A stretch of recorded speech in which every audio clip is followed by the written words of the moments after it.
The Cleaner, Episode 4, New Leads, by Gammelgaard Madsen, translated by Martin Reib, narrated by Chris Jenkins for SAGA.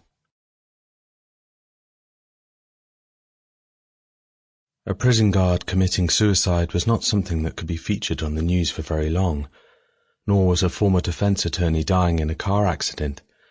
But when the father of the latter, well-respected Supreme Court Justice Karl Dallerup, went missing without a trace 1 week later and was still missing after 2 days, the attention turned back to the old news once more.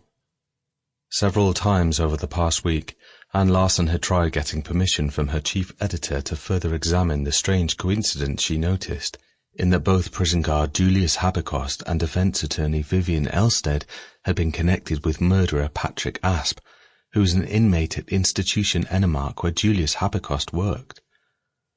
But the chief editor had reminded her, not for the first time, that she was a criminal reporter, not a criminal investigator, and that her duty was to report, not to investigate.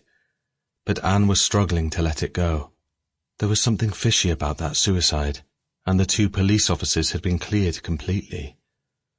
Of course she trusted the IPGU and the investigation of Roland Benito, but something was still lurking at the back of her mind.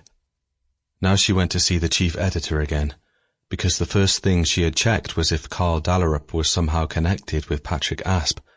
And bingo. He had been the judge on the homicide case 10 years ago.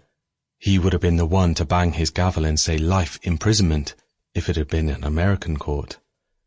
In Danish courts, the judges do not use gavels, which many people mistakenly thought they did. That was 10 years ago, Anne, the chief editor said, but he still looked inquiringly at her, chewing at the side bar of his glasses. Exactly. It looks as if the old case is connected to everything that's happening. The chief editor frowned, and then he shook his head. All he had done was to mention to her that the East Jutland police had just announced a press briefing regarding the missing Supreme Court justice. Listen, Anne persisted. A prisoner died of a narcotic overdose, and you know as well as I do that neither the police nor the prison have confirmed that. The institution, Anne remarked. Huh? Oh, right, the institution. But the only place you heard it was from some random angry prisoner you happened to pass in the prison corridor, and it was no random prisoner, it was him, Patrick Asp, the connection between both the deceased and the missing judge. He accused Julius Habekost of having caused the death of this spider by supplying the narcotics. I'm merely saying that it's even more suspicious that we are not being told anything about... Sample complete.